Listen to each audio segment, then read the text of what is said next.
really happy to organize this training program. Audio is clear? Yeah. Okay. Today we have with us a group of people who are offering the service and their helping hand. I am really happy at this time because at a time when uncertainty rules all over the world, you are having this nice period with us and you have become the part of this program. With all your heart, no doubt. On behalf of Savarkar Pratishthan, I extend my warm welcome to all the dignitaries and participants. Again, a warm welcome to Dr. Suresh Ranade, Professor Varsha Vaikar and Professor Pramod Chauhan. Let's begin the program with lighting of lamp. I request the chairman of the institution, Mr. Namjoshi sir, to light the lamp and offer flowers to the image of Swatantraveer Savarkar.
This is the 47th year of academic year, and today we have more than 1,000 students, 50 teachers and working staff here.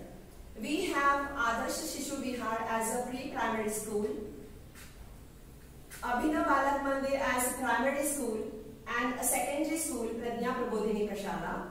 We also have a Martyr Madanlal Dhingra Gymnasium and Vikas Library. Through all these facilities and activities, we are striving for the all-round development of our students.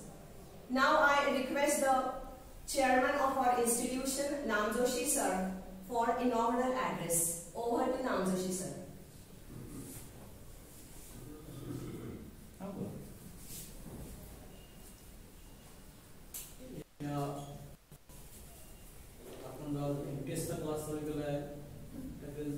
दोन विद्यार्थ्यांनी enrolment केली आहे. त्या सर्व विद्यार्थ्यांनी स्वागत करतो. सावरकर प्रतिष्ठानची एक अशी भूमिका आहे की आसपासच्या 4-5 जिल्ह्यातील जी महत्त्वाची मुलं आहेत, हुशार मुलं आहेत, त्यांना त्यांचं हुशारी स्पर्धा परीक्षेत यश मिळावं यासाठी ही संस्था कमीत कमी त्यांना अफोर्डेबल पैशामध्ये त्यांना हे ज्ञान मिळावं यासाठी प्रयत्न करत आहे. त्यांना पहिला उपक्रम म्हणून आपण आज NTSCचा क्लास चालू करतो. ह्याच्या पुढच्या वर्षभरामध्ये आपण पुढच्या वर्षी NDAची तयारी करण्याचं स्पर्धा परीक्षांचे बाकीचे सुद्धा विषय आपण चालू करणार आहोत. या निमित्ताने मी परत सगळ्यांना शुभेच्छा देतो आणि हा क्लास चालू झाला अशी मी म्हणतो. Thank you, sir. You have aptly said that we are a family and Savarkar Pratishthan is a prestigious institution which aims at imparting outstanding education. Since beginning, it has been trying to create conditions for education that enhances the students' academic and personal development. The final aim of the institution is to train future leaders having professional and human excellence. We are proud of our philosophy that enables our students to have moral and scientific approach very well. It's our conviction, I think, that the structure of the program is carefully designed with systematic and regular guidance and coaching by well-qualified experts and various faculties. Let me tell you with great pride that under the guidance of our NTS team, we could have nearly 100 successful candidates on state and national level. We have a clear focus on development of NTS scholars by effective training. Unfortunately, we had to pause due to flood and pandemic situation, but with the great enthusiasm and spirit, we start the training program again. Now I request the coordinator of this program, Mr. Jadhav sir, to present a review of NTS section. Jadhav sir.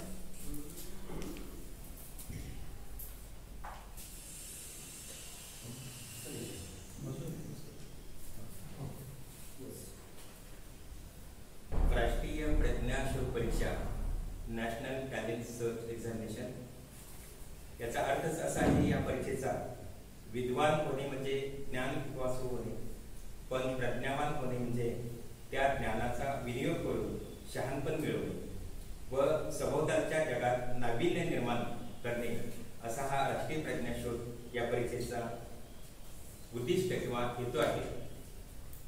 ही परीक्षा आपल्या या प्रशालेमध्ये अत्यंत चांगल्या प्रकारे घेतली जाते. त्या संदर्भात आज आपण त्याचं उद्घाटन केलेलं आहे. पण या परीक्षेसाठी कोणाला बसता येतं किंवा याची मेथड काय आहे, ही परीक्षा कोणत्या, बऱ्याच विद्यार्थ्यांना या परीक्षेसंदर्भात अजूनही माहिती नाही ग्रामीण भागातली. तर त्या संदर्भातली थोडीशी मी माहिती या ठिकाणी देतोय. महाराष्ट्र राज्यातील कोणत्याही प्रशालेतील विद्यार्थ्यांना या परीक्षेसाठी बसता येतं. त्याला कोणत्याही मार्काची अट नाहीये आणि कोणत्याही उत्पन्नाची देखील अट नाही. अशा कोणत्याही ग्रामीण भागातल्या कुठल्याही आदिवासी भागातील या विद्यार्थ्यांना या परीक्षेसाठी बसता येतं. या परीक्षेसाठी जो 2 पेपर्स असतात, या परीक्षेसाठी जी रचना आहे परीक्षेची, तर त्यामध्ये एक पेपर जो असतो तो बौद्धिक क्षमता चाचणी, मेंटल ऍबिलिटी टेस्ट. तिची 100 मार्काची एक पेपर असतो. 100 प्रश्न असतात आणि त्याला 100 मार्क असतात.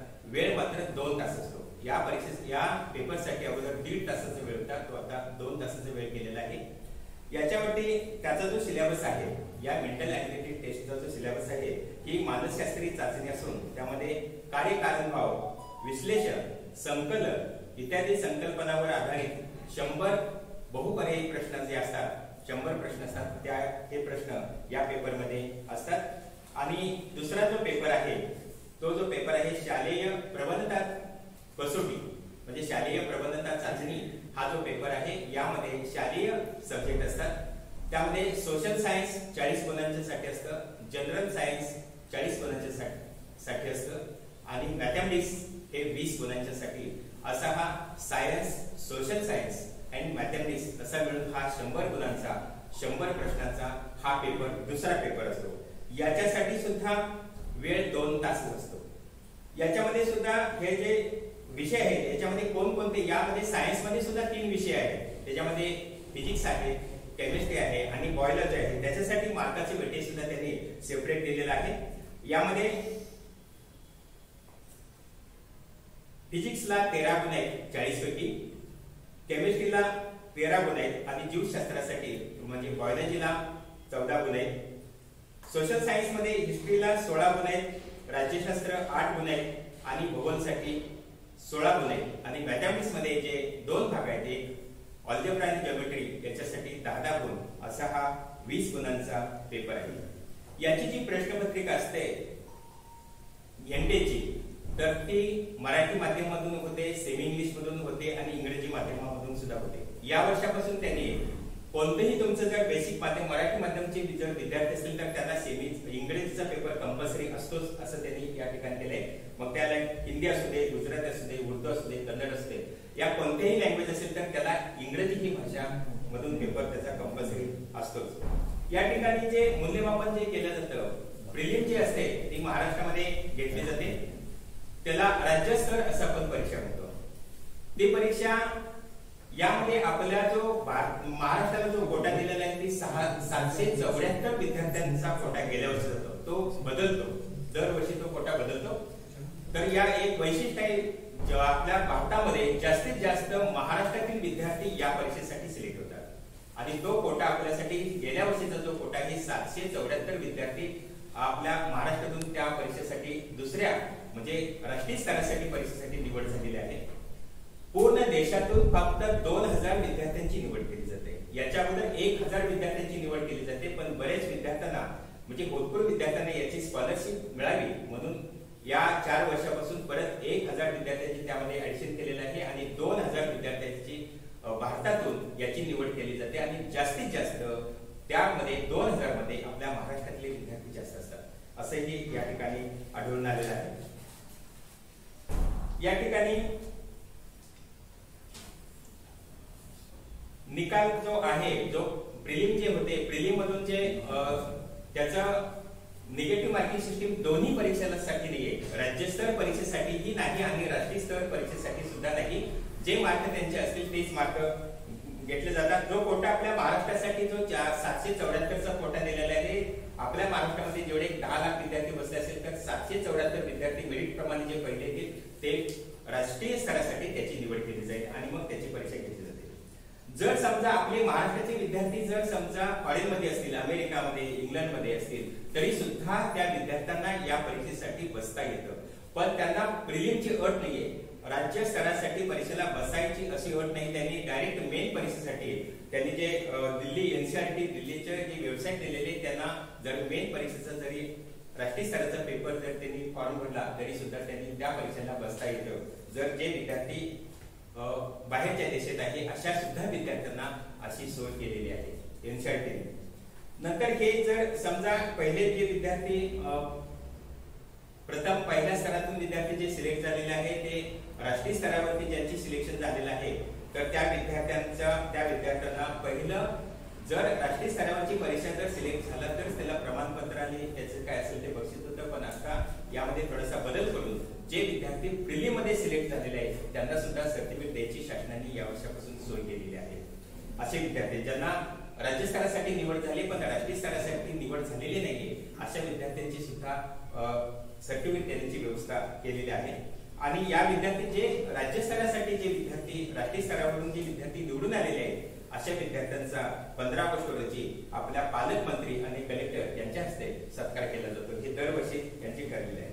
जे विद्यार्थी हे राष्ट्रीय स्तरावरून जे सिलेक्ट झालेले आहेत, जे 2000 विद्यार्थ्यांमध्ये ज्यांचं सिलेक्शन झालेलं आहे त्या विद्यार्थ्यांना शालांत परीक्षेनंतर म्हणजे 10वी नंतर 11वी आणि 12वी साठी दरमहा 1250 रुपये स्कॉलरशिप मिळते. दरमहा 2 वर्षासाठी 11वी, मग तो 11वी सायन्सला असू दे, आर्ट्सला असू दे, कॉमर्सला असू दे किंवा डिप्लोमाला असू दे, कोणत्याही परीक्षे कोणत्याही याच्यामध्ये जर तो फॅकल्टीमध्ये जर शिकत असेल तर त्याला दरमहा 1250 रुपये ही स्कॉलरशिप आहे. नंतर पुढे बीए असेल, बीकॉम असेल, बीएससी असेल तर या ज्या ग्रॅज्युएशन फॅकल्टीला दरमहा त्याला 2000 रुपये आपल्याला शासनाकडून अनुदान मिळतं. त्या विद्यार्थ्यांच्या खात्यावरती दरमहा 2000 रुपये त्याला स्कॉलरशिप मिळते. नंतर पोस्ट ग्रॅज्युएशनला 2 वर्षासाठी पीजी जे विद्यार्थी करतात मग ते कोणत्याही फॅकल्टीचे असू दे त्या विद्यार्थ्यांना दरमहा 2000 रुपये स्कॉलरशिप मिळते. म्हणजे एमएससी असेल, एमकॉम असेल, एमए असेल तर याच्यासाठी सुद्धा त्यांना 2000 रुपयाची स्कॉलरशिप मिळते. आणि शेवटी यानंतर पीएचडी तो विद्यार्थी कोणत्याही फॅकल्टी मधून जर पीएचडी करत असेल मग तो लँग्वेज मध्ये असू दे, सायन्स मधून असू दे, ऍग्रिकल्चर मधून असू दे तर त्याला विद्यापीठाच्या आयोगाच्या नियमानुसार जे काही त्याचं मानधन असेल म्हणजे ते गेल्या वर्षापर्यंत आम्हाला समजलं की तो 5000 पर मंथ आणि त्याच्या बुकसाठी अनुदान हे सेपरेट अशा पद्धतीची ही स्कॉलरशिप या परीक्षेसाठी दिली जाते. अशी अत्यंत महत्वाची आणि जगामध्ये सगळ्यात मोठी परीक्षा जी मानली जाते ती राष्ट्रीय प्रज्ञाशोध अशी परीक्षा. या परीक्षेचा उद्देश म्हणजे गरीब विद्यार्थ्यांना चांगले विद्यार्थी म्हणजे आपल्या देशातून जे हुशार विद्यार्थी त्यांची निवड करण्याची ही प्रक्रिया अत्यंत चांगली आणि अत्यंत अवघड आणि अभ्यास केला तर सोपी असणारी अशी ही परीक्षा आहे. याचे पहिले या कोविडमुळे 2 वर्षापासून त्याचं शेड्यूल त्याचे फॉर्म भरणे त्याची परीक्षेच्या डेट्स थोडेसे चेंज झालेले आहे.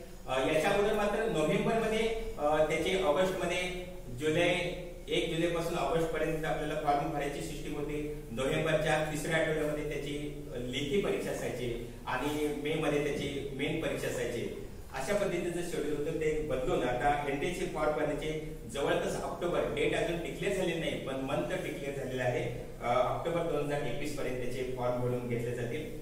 त्या विद्यार्थ्यांना ऍडमिट कार्ड नोव्हेंबर 2021 मध्ये दिलं जाईल. एक्झामची डेट आहे जवळपास डिसेंबर किंवा जानेवारीच्या फर्स्ट वीक मध्ये येण्याची शक्यता आहे. आणि जे त्याची राष्ट्रीय स्तरावरची जी एक्झाम आहे ती मेच्या 3ऱ्या आठवड्यामध्ये जाण्याची शक्यता आहे. या ठिकाणी जो पहिल्या राज्यस्तराच्या परीक्षेचा जो रिझल्ट आहे तो जानेवारी मध्ये लागण्याची शक्यता आहे आणि नंतर याचा जो मेन परीक्षेचा जो रिझल्ट आहे राष्ट्रीय स्तरावरचा तो ऑक्टोबर 2022 मध्ये लागण्याची शक्यता आहे. अजून त्या डेट्स क्लिअर झाल्या नाही. जशा डेट्स आम्हाला उपलब्ध होतील फॉर्म भरण्यापासूनच्या तशा आम्ही तुम्हाला त्या वेबसाईटवरती त्या डेट्स तुम्हाला देतो त्या आपण पाहायच्या आहेत. अशी ही अत्यंत मानाची असणारी ही परीक्षा राष्ट्रीय प्रज्ञाशोध परीक्षा या ठिकाणी तुम्हाला त्याची जी माहिती आहे ती माहिती मी सांगितली. Thank you. Sir, Raghav sir has the authority to tell this basic and important information as he has been serving with the school for more than 25 years and since beginning he is working in this team. Thanks again.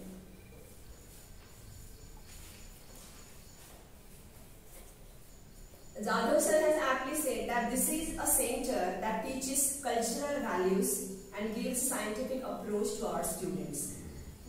It's a place where a foundation is laid that supports the students to have a desire to learn more and more. Actually, this was the Pralad program.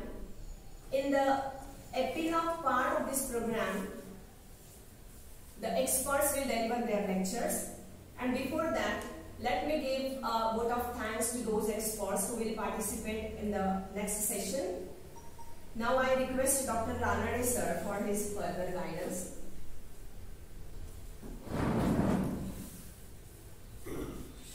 Chairman of Savarkar Pratishthan, Honorable Sri Namjoshi sir, other dignitaries on the dais, and dear friends, I am very happy to have this particular function mainly initiated by Shri Sunil Deshpande. He has taken very much pains to start this particular course again. After the corona lockout, everybody was somewhat frustrated about the education. But now our Savarkar Pratishthan has taken a lead and will definitely gather the students all over Maharashtra, those who are talented, and we can give them a lot of information and give some impetus to go ahead. I am again more interested in joining this institute and course mainly because in 1981, father of our chairman, Shri Namjoshi sir, founder Namjoshi sir, then G.P. Kantak from Miraz, and Srikant Ranade, my younger brother, who is also no more, they have taken lectures for NTS. So at that time, they were so much inspiring the other students. At the same time, we had started Marathi Vignan Pramodini in Sangli, and from that year, we were doing it in Rani Saraswati Kanya Shala there. But still, now we are again reuniting that side also. And this particular movement was there for the entire Sangli district we were doing. Then in 1986, my wife, Mrs. Shubhangi Radhane, had taken 1 month computer education course here only. And that is a remembrance for me, and that is why I got this particular opportunity to join this particular course. And also at the inauguration session I was invited. I am very much thankful to you, and I am sure that our Nandi Foundation will provide all assistance to you. All the lectures will be video recorded, and we shall be making the contacts with all the students who will be joining this course, and we shall be continuing giving our advice through our websites. We have got 2 main websites, Vidyan.net and School for All, where we are giving all information mainly in Marathi medium. So I take your leave by saying that the course will be definitely done properly, and it will take the name of Savarkar Pratishthan all over Maharashtra, not only in Maharashtra, even to the India. Thank you. We always say coming together is a beginning, remain together is progress, and working together is success. Now we have teamed up with such experts. Now I appeal all of the participants to avail yourself of the opportunities given by Savarkar Pratishthan. And here I think we end the session. Shall we? Yeah. Thank you very much.